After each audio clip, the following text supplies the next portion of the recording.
All right, guys, can you hear me? Somebody can make sure that they can hear me.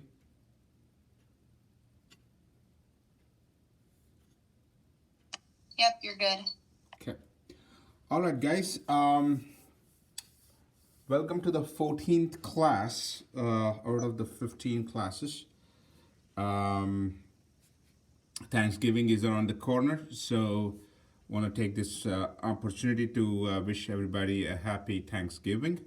Hope you can spend in a safe place with your family and friends and celebrate Thanksgiving. So, with that in mind, we actually will have a shorter class today.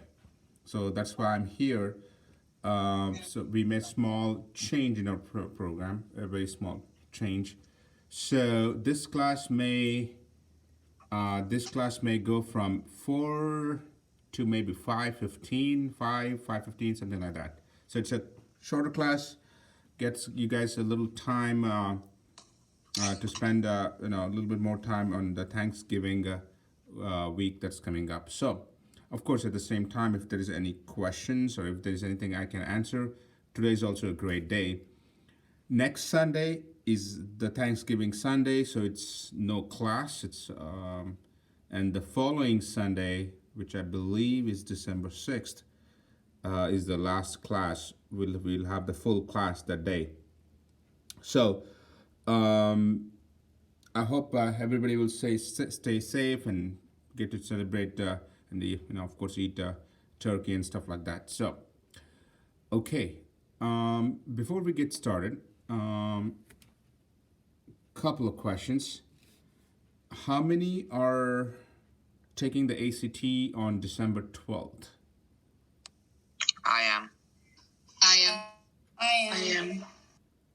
I am. I am. All right, quite a bit of students are taking the December 12th ACT. I know we have not talked about this, but December 5th, we are planning to do an ACT review. It's a Saturday from 1 to 4 p.m. And I know we have few students signed up, not a whole lot. So if you're interested, talk to your parents and they can text me. If we get enough students, we will be conducting an ACT review. That's for the December 12th test. If we don't get enough students, we just will cancel the session. So please talk to them. It's December 5th from 1 to 4 p.m. For the December 12th ACT review. For the December 12th test, I mean. All right. Do you have any questions for me before we get started? And by the way, both the regular and the advanced are combined today in this session. So, but I'll be sharing my plans pretty soon. Do you guys have any questions?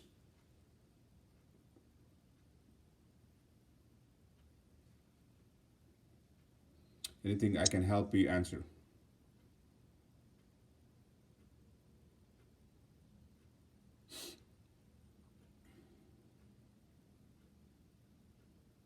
Okay, looks like there's no questions, so we're gonna get started.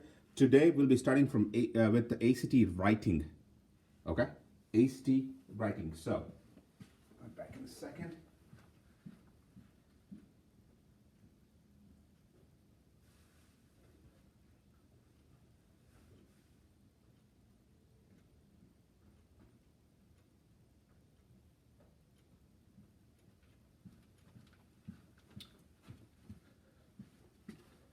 All right, today we'll be starting with ACT writing. So,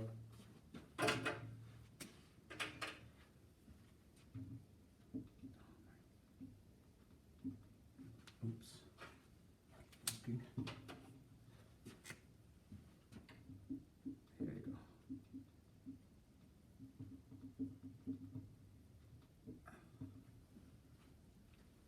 All right, so again, this is an informal discussion. Stop me if you have any questions. Many colleges, but not all, expect you to submit a writing score. An ACT writing is mainly for high school students, not for middle school students, first of all. If you're a middle school student, you should not be even bothered about it. Second, you should prefer to take ACT writing not on your first attempt of testing. If you're taking that ACT test for the second time, we actually recommend at that time. Here's the reason. ACT test is a long test, just like SATs. You start with English, math, then you take a break, reading, science, then you take a break again, then you get to writing. So you've been testing for almost 3.5 hours when you reach this point. So you're super tired. And now you have another 40 more minutes to complete the writing test. So this is a 40 minutes test. It used to be 30 minutes.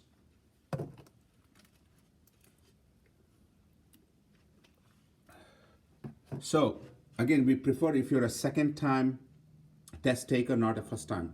Of course, no golden rule that you should not be doing it on the first attempt, but it's not recommended because you're so tired and you do not know how the system works. All other scores are out of 36, but ACT writing has a low score of 2 to 12. So your highest is a 12, your lowest is a 2. So the first step you need to understand is how it is actually graded, because it is written. Okay, you write things in this. So what they do is there is 2 readers or 2 professors who will be grading on 1 to 6 scale. So one reader from 1 to 6, second reader from 1 to 6.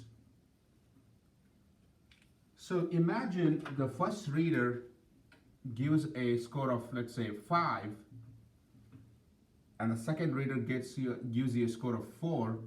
So 5 plus 4 is 9 is your score. That's how it's done. But let's say imagine a case where the first instructor reader gives you 5. Oops. Let's say this instructor still gives you a 5, but let's say this second reader gives you a 3 or a 2, whatever it is. Now you have a total of 8.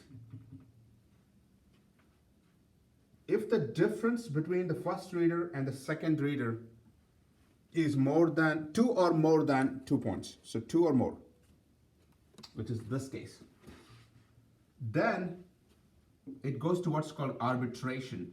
That means a third reader will decide your entire score. So third reader will decide your entire score. Does this happen? Yes, it happens. Does it happen often? No, it doesn't. Because they have a rubric system they have used. They use a system to grade. So if it's 2 or more points difference, then it goes to the third reader who decides the entire score. And it can be 9, 8, 10, or whatever it is. What is required for colleges? You need a minimum of 8 or higher, what we call CRI, College Readiness Index. You may be wondering, is 8 easy to get, and so forth. 8 is not that easy to get. So imagine 9, 10, 11, and 12 will be hard. A lot of our students have done really well, have scored between 8 and 11. At New Horizon, we never had anybody get a perfect 12. 12 is really, really hard. Have I heard students who have got a 12? Yes. Do we have students who have scored 11? Yeah, quite a bit. Out of the 6,000 students or so, I can at least tell 20 students who have got a 11. We had a lot of students who have a 10, 9, and 8. And we have students who have scored below 8 as well. I believe our lowest, or one of our student lowest, I think it was a 5. That's not good. That's not good at all. Have I received 6? Yes, we have had 6, 7, 8, 6, 7, but 5 is kind of worrying for me.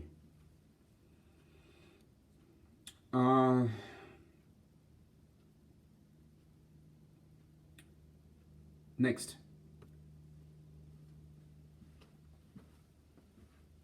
After you finish the science test, you usually get a 5 minutes break or maybe 10 minutes break.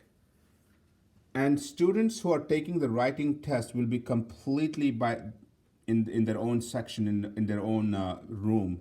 Everybody will be taking the writing test. So usually they give 5, 7 minutes break. They're officially at least supposed to give you 5 minutes break, which is required, by the way. Okay. This is to be 30 minutes. Now it is 40 minutes. So you have more time now. So that means they've done something to the writing. What they have done is the question. So if this is the, actually, you know what I'm going to do is I'm going to do this here, 2 pages. So imagine this is your writing part of the test. There are 2 things to remember here. There is a non-gradable section and then there's a gradable section. And I believe the gradable section have lines, but it's clearly mentioned. Why it is important for you guys to know this is whatever you write here, they don't even read, they don't care. What is written here, whether you intentionally made a mistake or whatever it is, that's the only part that is graded. And why am I teaching that specifically here? Because we had a student who was not aware of this, started writing here and was making some scribbles here. It got switched. And he ended up, I believe, getting a very, very low score. I believe he was the one who got a 5 score. So you need to be clear on this. So the first question is, why would they give this section then? We'll get to that one. You will have a prompt, the main prompt here. Prompt is the one they'll define what you have to write on at the top. First thing first, you have to read the prompt 2 to 3 times. Read the prompt. It's very simple. If you don't know the prompt, if you don't understand the prompt, naturally what you write will not be good, will not be sufficient. And please remember, you have plenty of time. 40 minutes is plenty of time. So I would strongly recommend you guys understand the prompt well, okay?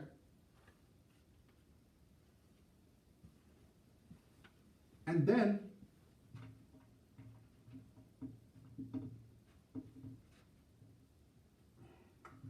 I'm just going to draw it here actually.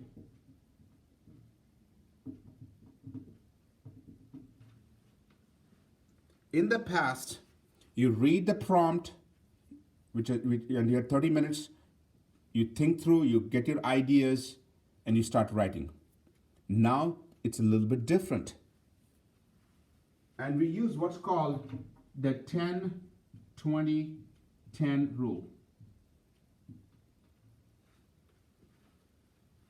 What's that? So the first 10 minutes, we use to plan and do some pre-writing in the non-gradable section.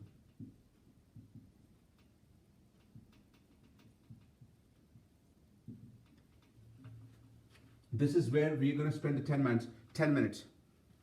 One thing I want to make it very clear, please listen to this very, very carefully. When you read the prompt, and you understand the prompt, make sure you do not read these three boxes called the perspective boxes. You should not read them. You should not read them. And there are three of them, perspectives. Perspective 1, 2, and 3. Again, I'm going to repeat. Do not read the perspectives. Do not. So you might as well just kind of cover it, basically.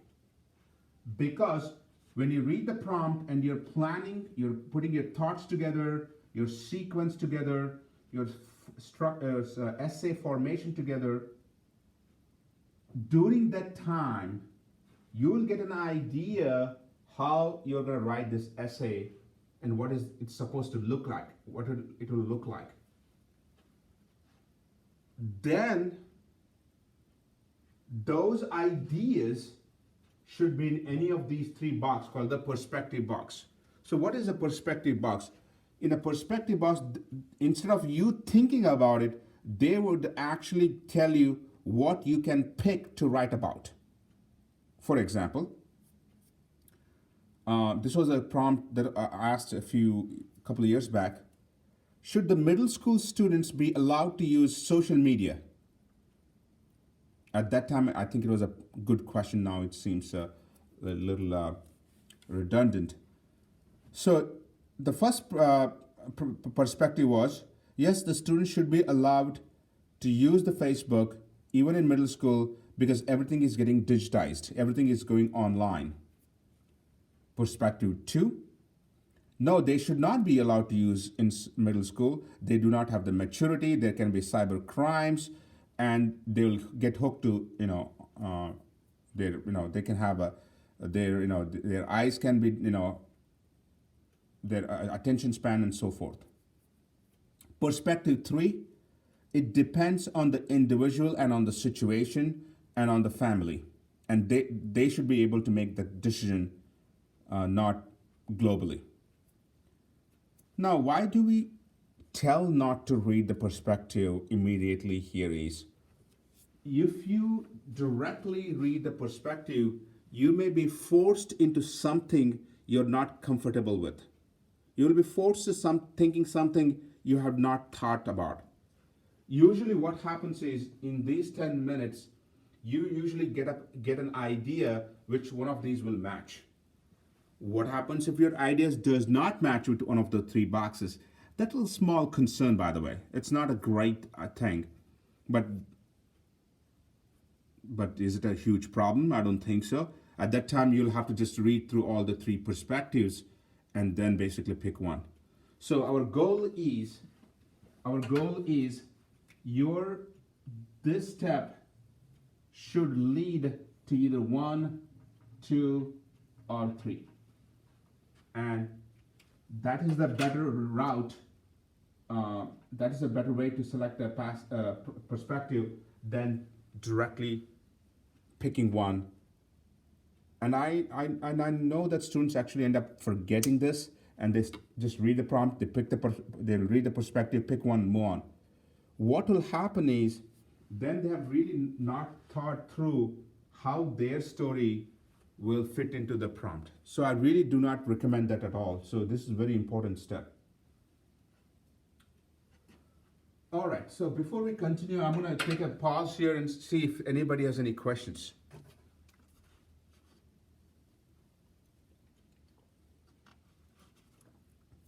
Does anybody have any thoughts, anything you want to ask? How long should our thing be? How long should our writing portion be? Like, is there a certain amount of paragraphs that we should have? Or Yes. is it just... Yeah, Grace, that so far we have only spent the time on the 10 minutes. The next is the 20 minutes where you really write the prompt, I mean. So that's what I'm going to discuss about how to write the essay. Okay, sounds good. Mm-hmm. But do you guys get an idea what you should do in the first 10 minutes? Yeah. Yeah. Any confusion, any thoughts? I'm a little confused as to how the grading works.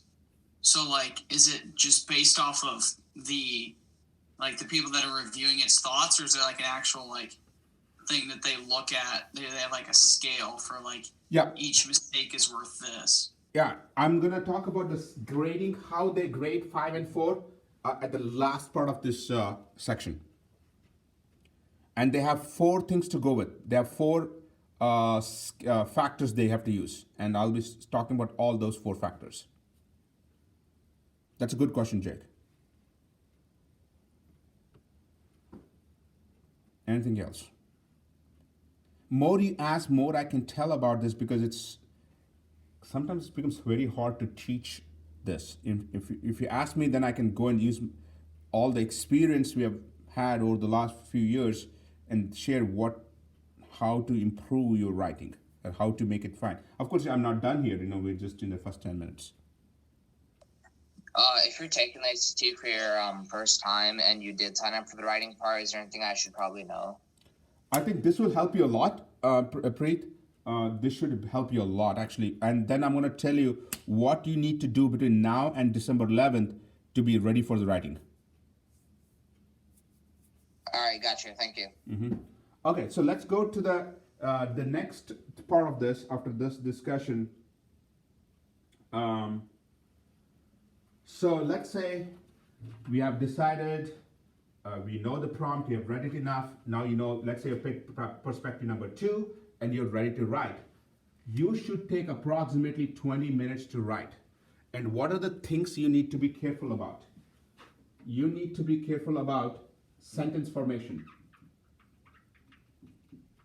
Sentence structuring, sentence formation is very important. Next, we recommend writing in 5 paragraphs. I think that's what Grace was asking. We recommend writing in 5 paragraphs. The first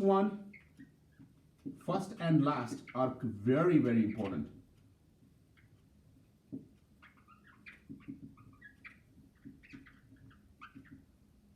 Next, just because first and last are very important doesn't mean the middle should be, you should not bullshit through that one. You should not BS. So I'm going to write that actually. Do not BS.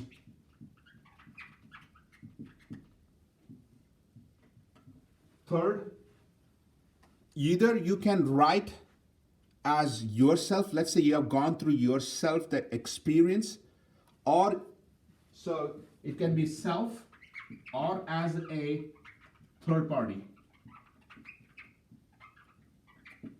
So what do I mean by this? This is important for you to understand. Let's say you guys have gone through a situation where you are a middle school student and your parents were okay for you to use social media. So now as you have experienced yourself, so you can actually pick and talk about your own example. Examples are extremely helpful. Give examples. So your perspective should be supported by examples. And that's where they'll be looking at. Next, I'm just going to continue here. Do not talk, or do not write negative about other perspectives, but you should refer to at least one more perspective.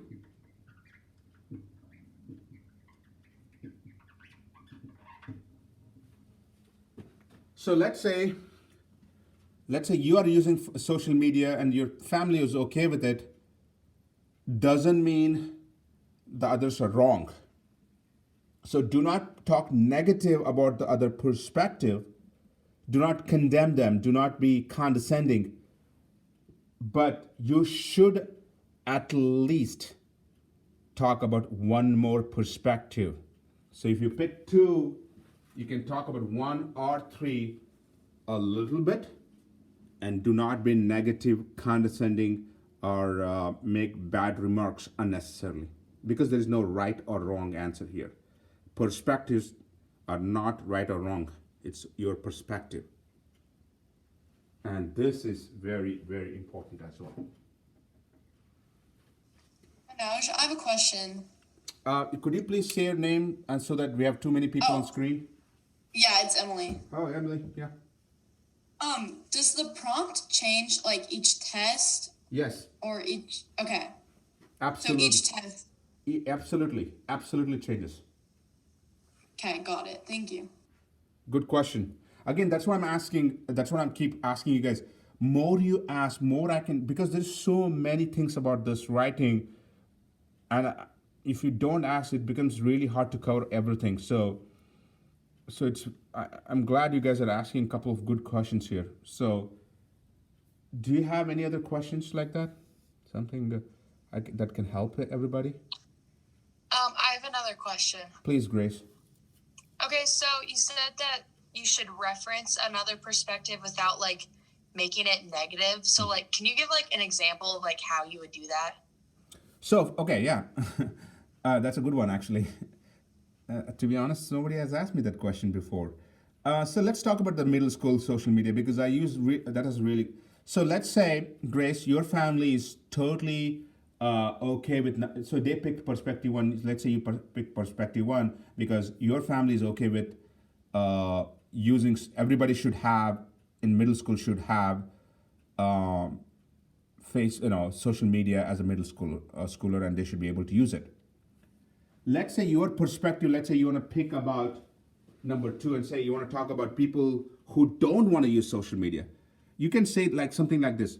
I do understand that some parents, based on the location, the geographical location or their backgrounds, may be skeptical to use social media.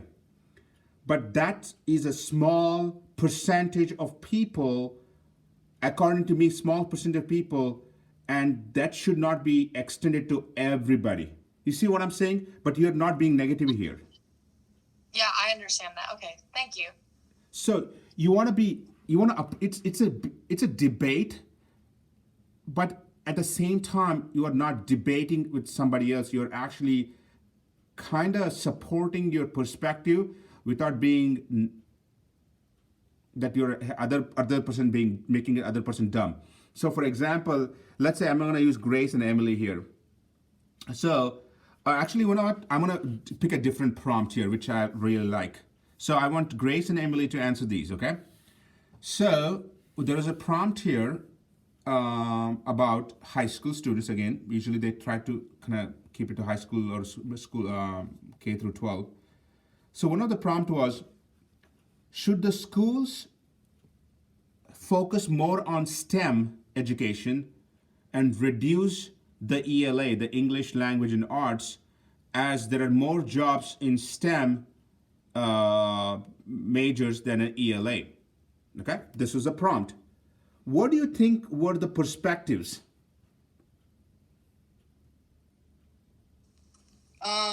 Like, yes, they should focus more on STEM. Okay, that's less, and then, yeah, that's correct actually. Mm-hmm. And then no, they need to continue to focus on the arts and things like that. And what do you think was the third one?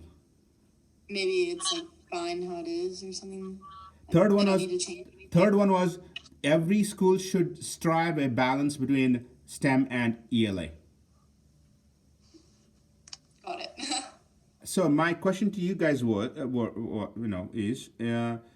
do you guys pick, Grace and Emily? What upper perspective you will pick? I would probably pick the third one, which like it depends, and like there should be a balance between both. Okay, Emily? I would probably pick the one that says they still need to focus on the arts because I think that's easier to defend. Like the one that's more impartial would be harder to like defend with. I don't know. I think it'd be easier to pick one that has more of an opinion. So would you pick STEM is important and ELA is not, or ELA is important no, I would and STEM is pick not? ELA is important too. Okay, so you pick perspective two. Yeah. Okay, let's go. That's a good. I'm glad you didn't say the same perspective. It's gonna for at least for discussion purposes. So now, let's talk Grace, who has picked that it should be a good balance.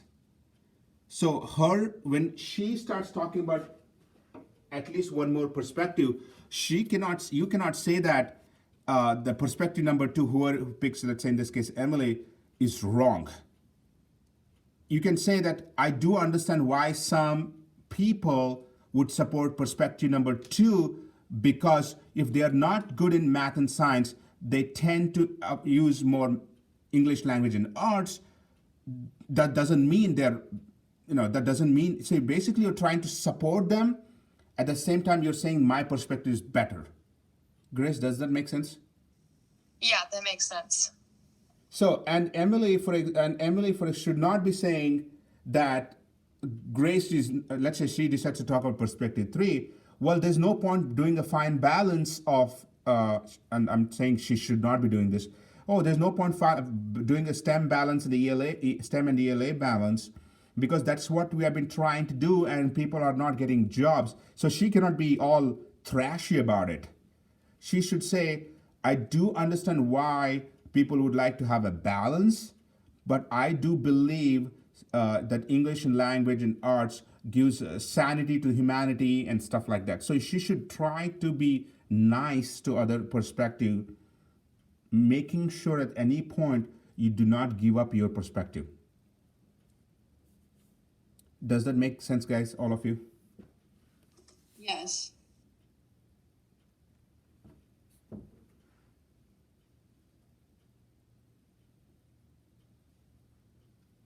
Anybody else? Any thoughts?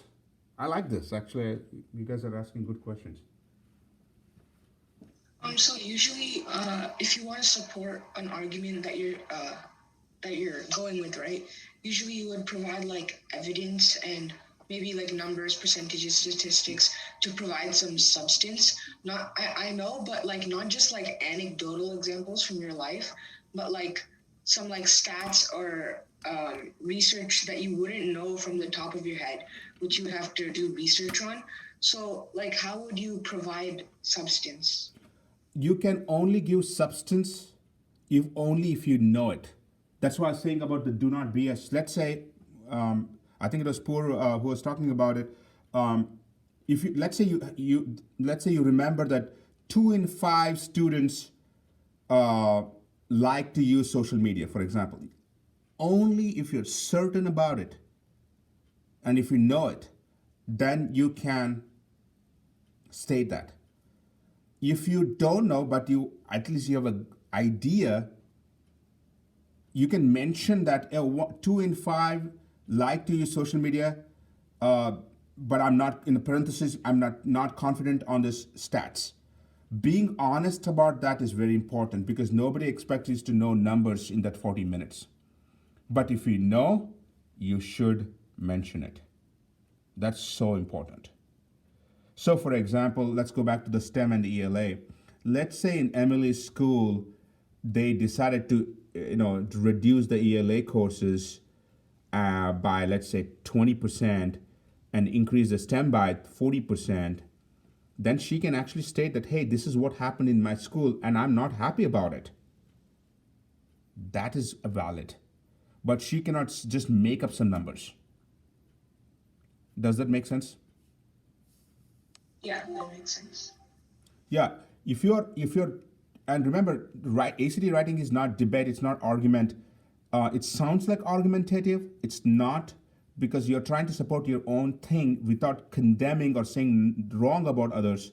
In a debate, you are trying to move forward by telling the other people that they have an incomplete data or incomplete information. So there is a competition in debate. Writing, there's no competition. So perspectives does not lead to competition.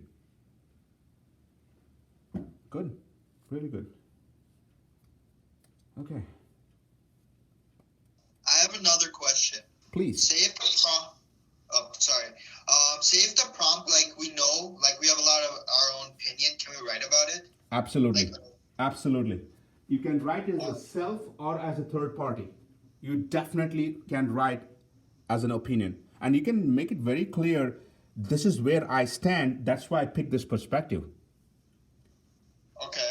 So, for example, again, I'm not going to talk politics here, but let's say Second Amendment. Usually, they don't ask those complex questions, but let's imagine they talk about Second Amendment. There's no right and wrong answer, so you can talk about what is your opinion, and definitely, 100%. But if it's something you have not experienced, then that's where your opinion as a third party comes into picture. So let's say you have never had this experience and you have no clue about this, then you can talk about what you would have done as a third party. That becomes your opinion as a third party. So there's an opinion as a third party, as an opinion as a you, two different things. That's a good question. And then my other question was that how many should I write? How many sentences should I write about the other opinion, like a second opinion? Basically? Good. I've been thinking a lot about this, to be honest.